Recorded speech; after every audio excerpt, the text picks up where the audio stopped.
الحمد لله وكفى وسلام على عباده الذين اصطفى أما بعد فأعوذ بالله من الشيطان الرجيم بسم الله الرحمن الرحيم وقال الذين لا يرجون لقاءنا لولا أنزل علينا الملائكة أو نرى ربنا لقد استكبروا في أنفسهم وأتوا عتوا كبيرا صدق الله العظيم۔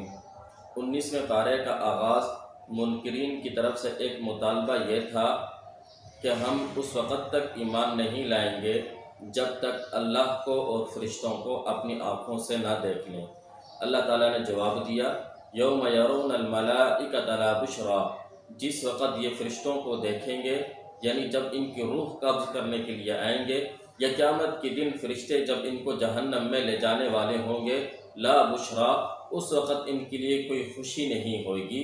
وَيَوْمَ يَعَضُّ الظَّالِمُ عَلَى يَدَيْهِ یقول یا لیتنی اتخذت مع الرسول سبیلا، قیامت کے دن منکرین کافر جب جہنم کے مناظر کو دیکھیں گے، اس وقت آرزو کریں گے، حسرت کریں گے، تمنا کریں گے، اور حسرت کی وجہ سے اپنے ہاتھوں کو چبائیں گے اور کہیں گے کاش دنیا کے اندر ہم نے رسول اللہ صلی اللہ علیہ وسلم کی بات کو مانا ہوتا، آپ کی تعلیمات پر عمل کیا ہوتا، آج ہمیں جہنم میں نہ ڈالا جاتا۔ وقال الرسول یا رب ان قوم اتخذوا هذا القرآن مہجورا، قیامت کے دن جناب رسول اللہ صلی اللہ علیہ وسلم اپنی قوم کے خلاف گواہی دیں گے، اے اللہ ان لوگوں نے میرے جانے کے بعد قرآن کو چھوڑ دیا تھا۔ علامہ ابن قیم رحمۃ اللہ علیہ نے قرآن کے مہجور ہونے کی 5 صورتیں بیان کی۔ قرآن کو چھوڑنے کا مطلب یہ قرآن پر ایمان نہ لانا، قرآن کو چھوڑنے کا مطلب یہ قرآن کی تلاوت نہ کرنا، قرآن کو چھوڑنے کا مطلب یہ قرآن پر عمل نہ کرنا، قرآن کو چھوڑنے کا مطلب یہ اس کی معانی کے اندر غور و فکر تدبر نہ کرنا، قرآن کو چھوڑنے کا مطلب یہ تجوید کے ساتھ تلفظ کے ساتھ قرآن کریم کی تلاوت نہ کرنا، قرآن کو چھوڑنے کا مطلب یہ اس کے حلال کو حلال حرام کو حرام نہ سمجھنا، قرآن کو چھوڑنے کا مطلب یہ ہے اس کی تعلیمات پر عمل نہ کرنا۔ الم تر الی ربک کیف مد الظل، یہاں سے اللہ تعالیٰ اپنی وحدانیت اور قدرت کے اپنی عظمت کے دلائل کو بیان فرما رہے ہیں۔ اللہ فرماتے ہیں دیکھو جب سورج نکلتا ہے اس وقت سایہ بڑھتا ہے، سایہ کا رخ مغرب کی طرف ہوتا ہے، آہستہ آہستہ سایہ بڑھنا شروع ہوتا ہے۔ جب سورج زوال کے وقت آتا ہے یہی سایہ ختم ہو جاتا ہے، جب سورج مغرب کی طرف جاتا ہے تو اس وقت سایہ مشرق کی طرف بڑھنا شروع ہوتا ہے۔ یہ اللہ کی قدرت کی نشانی ہے۔ وَجَعَلْنَا الشَّمْسَ عَلَيْهِ دَلِيلًا، سورج کو اللہ نے اس کو پر دلیل کے طور پر بنایا۔ پھر اللہ تعالیٰ نے مزید اپنی وحدانیت اور قدرت کے دلائل، عظمت کے دلائل بیان کرنے کے بعد عباد الرحمن، اللہ کے نیک بندوں کی صفات بیان کی۔ یمشون علی الارض ہونا، زمین پر عاجزی کے ساتھ چلتے ہیں۔ وَإِذَا خَاطَبَهُمُ الْجَاهِلُونَ قَالُوا سَلَامًا، جب جہلاء کے ساتھ واسطہ پڑتا ہے تو انہیں سلام کہہ کر چل پڑتے ہیں، بحث مباحثہ نہیں کرتے۔ وَالَّذِينَ يَبِيتُونَ لِرَبِّهِمْ سُجَّدًا وَقِيَامًا، ان کی رات سجدے اور قیام کی حالت میں یعنی تہجد میں گزرتی ہے۔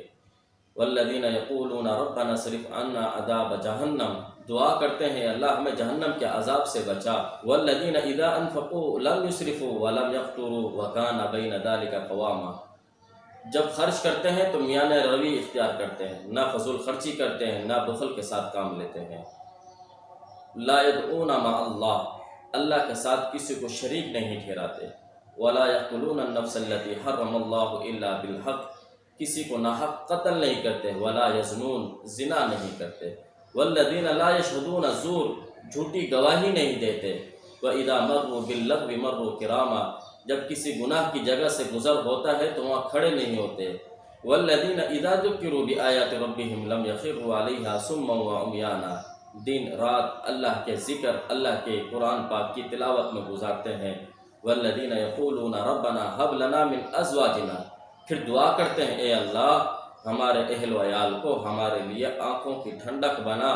وَجَعَلْنَا لِلْمُتَّقِينَ إِمَامًا، ہمیں متقین نیک لوگوں کا پیشوا بنا۔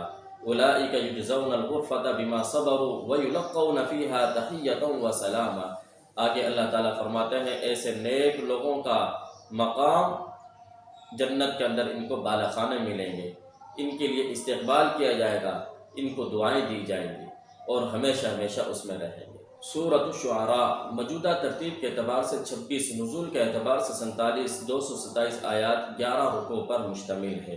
طاسین میم تلک آیات الکتاب المبین، قرآن کی عظمت، سچائی اور حقانیت کو بیان کیا۔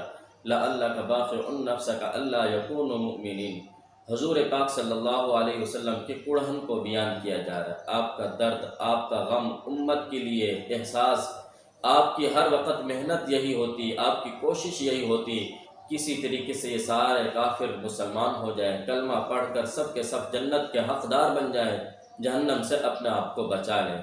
آپ دن رات اسی فکر میں رہتے، اسی غم میں رہتے، تو آپ صلی اللہ علیہ وسلم کو اللہ تعالیٰ نے کہا کہ ہم نے آپ کے ذمہ صرف تبلیغ کرنا لگایا ہے، آپ کڑ کڑ کر اپنے آپ کو ہلاک مت کریں، اتنا مت دوسرے کے بارے میں غم کریں کہ آپ اپنے نفس کو ہی ہلاکت میں ڈال دیں، ایسا مت کریں۔ وَإِذْ نَادَىٰ رَبُّكَ مُوسَىٰ أَنِ ائْتِ الْقَوْمَ الظَّالِمِينَ، حضرت موسیٰ علیہ السلام اور قوم فرعون کا واقعے کو بیان کیا جا رہا ہے۔ اللہ تعالیٰ نے حضرت موسیٰ علیہ السلام کو فرعون کی طرف توحید کی دعوت دے کر بھیجا۔ فرعون نے تکذیب کی، انکار کیا، کفر کیا، حضرت موسیٰ علیہ السلام کے ساتھ مقابلے کے لیے جادوگروں کو بلایا۔ آخر نتیجہ اللہ تعالیٰ نے حضرت موسیٰ علیہ السلام اور ان کے ماننے والوں کو نجات دی، فرعون اور اس کی اتباع کرنے والوں کو ہلاک کر دیا۔ وَاتْلُ عَلَيْهِمْ نَبَأَ إِبْرَاهِيمَ، حضرت ابراہیم علیہ السلام کا واقعہ بیان کیا جا رہا ہے۔ حضرت ابراہیم علیہ السلام نے اپنی قوم کو کہا، اِذْ قَالَ لِأَبِيهِ وَقَوْمِهِ مَا تَعْبُدُونَ، تم کس کی عبادت کرتے ہو؟ قَالُوا نَعْبُدُ أَصْنَامًا، قوم نے جواب دیا ہم ان مورتیوں کی عبادت کرتے ہیں، ان بتوں کو پوجتے ہیں۔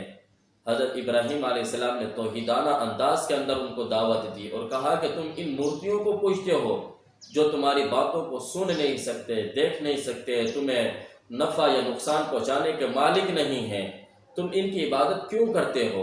تو قوم نے جواب دیا، قالوا بل وجدنا آباءنا، ہم نے تو ایسے ہی اپنے آباء و اجداد کو دیکھا کہ وہ لوگ ان کی عبادت کرتے تھے۔ حضرت ابراہیم علیہ السلام نے پھر ان کو توحید کی دعوت دی اور کہا کہ میں صرف اس اللہ کو پکارتا ہوں، میں صرف اس اللہ کی عبادت کرتا ہوں جس نے مجھے پیدا کیا۔ والذی هو یطعمنی ویسقین، وہی اللہ ہے مجھے کھلاتا ہے، مجھے پلاتا ہے۔ وَإِذَا مَرِضْتُ فَهُوَ يَشْفِينِ، جب بیمار ہوتا ہوں وہی مجھے شفا دیتا ہے۔ وَالَّذِي يُمِيتُنِي ثُمَّ يُحْيِينِ، وہی مجھے مارے گا، وہی دوبارہ زندہ کرے گا۔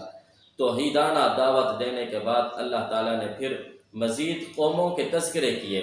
کذبت قوم نوح المرسلین، کذبت عاد المرسلین، کذبت ثمود المرسلین، کذبت قوم لوط المرسلین، کذب اصحاب الایکہ، ان تمام انبیاء علیہ السلام کے واقعات کو بیان کیا۔ سب کی دعوت ایک یہی توحید کی تھی، اعبدوا اللہ، سب کی دعوت یہی تھی صرف اللہ کی عبادت کرو، اللہ کو ایک مان لو۔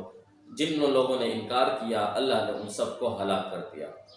وَإِنَّهُ لَتَنزِيلُ رَبِّ الْعَالَمِينَ، سورت کی ابتداء کے اندر قرآن کی عظمت اور حقانیت کو بیان کیا۔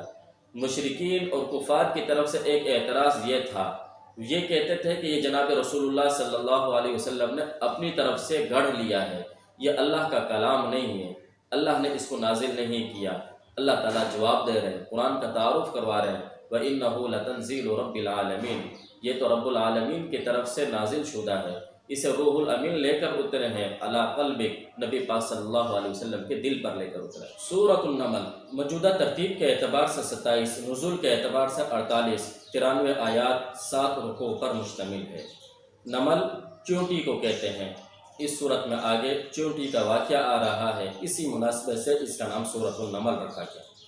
طاسین تلک آیات الکتاب و کتاب مبین، قرآن کی عظمت اور حقانیت کو بیان کیا۔ قرآن کی صفت ہدی و بشریٰ للمؤمنین، یہ ایمان والوں کو ہدایت دینے والی ہے اور خوشخبری دینے والی ہے۔ آگے ایمان والوں کی اللہ نے صفات بیان کی۔ اذ قال موسیٰ لقومہ انی آنست نارا، اس رکوع کے اندر اللہ تعالیٰ نے حضرت موسیٰ علیہ السلام کا واقعہ بیان کیا۔ مدین سے واپسی آتے ہوئے اللہ تعالیٰ نے حضرت موسیٰ علیہ السلام کو نبوت سے سرفرازہ اور آپ کو نبوت عطا کی، فرعون کی طرف بھیجا، اور اس مکمل واقعے کو اللہ تعالیٰ نے اس رکوع کے اندر بیان کیا۔ وَلَقَدْ آتَيْنَا دَاوُودَ وَسُلَيْمَانَ عِلْمًا، حضرت داؤد علیہ السلام، حضرت سلیمان علیہ السلام کو اللہ تعالیٰ نے نبوت بھی دی، بادشاہت بھی دی۔ اور پھر حضرت سلیمان علیہ السلام کو اللہ تعالیٰ نے حضرت داؤد علیہ السلام کا وارث بنایا، علم میں، نبوت میں آپ کا جانشین بنایا۔ حضرت سلیمان علیہ السلام کو اللہ تعالیٰ نے ایک اور صرف انسانوں پر حکومت نہیں، جنات پر بھی آپ کی حکومت تھی، جانوروں کی بولیاں بھی آپ کو آتی تھیں، پرندوں کی بولیاں آتی تھیں۔ حتیٰ اذا اتوا علی واد النمل قالت نملۃ یا ایھا النمل ادخلوا مساکنکم۔ ایک مرتبہ حضرت سلیمان علیہ السلام اپنے لاؤ لشکر کے ساتھ ایک جگہ سے گزر رہے تھے۔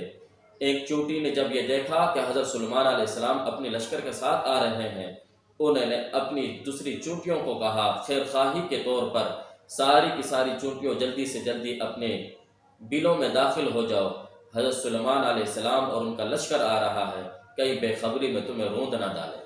فتبسم ضاحكا من قولها وقال رب اوزعني ان اشكر نعمتك التي۔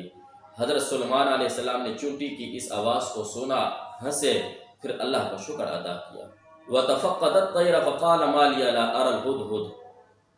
حضرت سلیمان علیہ السلام جب کسی سفر میں نکلتے تو اپنے ساتھ انسانوں کو، جنات کو، جانوروں کو، پرندوں کو ساتھ لے کر چلتے تھے۔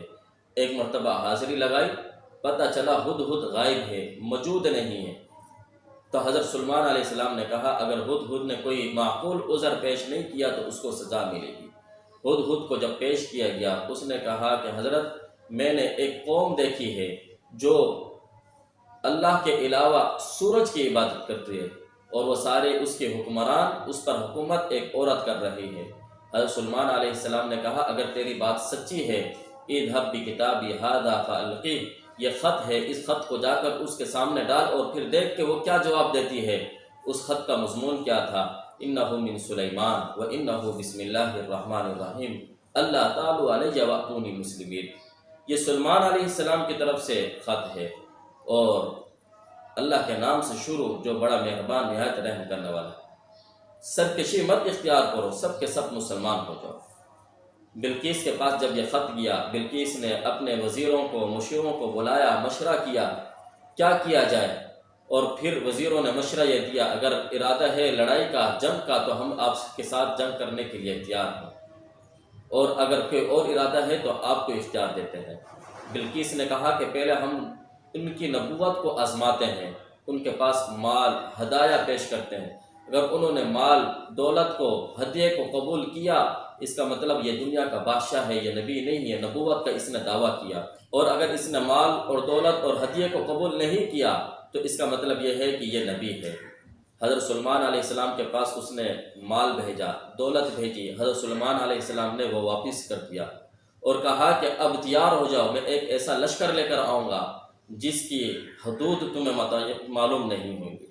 بلقیس نے اپنے وزیروں کو ساتھ لیا، حضرت سلیمان علیہ السلام کے دربار میں آنے لگی۔ حضرت سلیمان علیہ السلام نے کہا کون ہے جو اس کا تخت یہاں تک لے کر آئے گا؟ قال عفریت من الجن، جنات میں سے ایک عفریت نامی جن نے کہا اس کا تخت میں اٹھا کر لے آؤں گا قبل ان تقوم من مقامک، آپ کی مجلس برخاست ہونے سے پہلے۔ حضرت سلیمان علیہ السلام نے کہا کہ نہیں، اس سے پہلے کوئی اور جو لا سکتا ہو۔ قال الذی عنده علم من الکتاب، وہ شخص جس کے پاس کتاب کا علم تھا، اس نے کہا میں آپ کے پاس تخت لا سکتا ہوں قبل ان یرتد الیک طرفک، پہلے اس کے کہ آنکھ جھپکے۔ حضرت سلیمان علیہ السلام کے سامنے وہ تخت لا کر رکھ دیا گیا۔ حضرت سلیمان علیہ السلام نے اللہ کا شکر ادا کیا۔ آخر کے اندر اللہ تعالیٰ نے قل الحمد للہ وسلام علی عبادہ الذین اصطفیٰ توحید کی دعوت دی۔ آپ کہہ دیجئے تمام حمد اور ثنا اللہ کے لیے ہیں، اور اللہ کے نیک پسندیدہ بزرگ بندوں پر سلامتی ہو۔ اللہ خیر اما یشرکون، اللہ بہتر ہے یا جس کی تم لوگ عبادت کرتے ہو۔ اللہ تعالیٰ سے دعا ہے اللہ تعالیٰ ہمیں خالص توحید سمجھنے کی، اس پر عمل کرنے کی توفیق عطا فرمائے۔ وآخر دعوانا ان الحمد للہ رب العالمین۔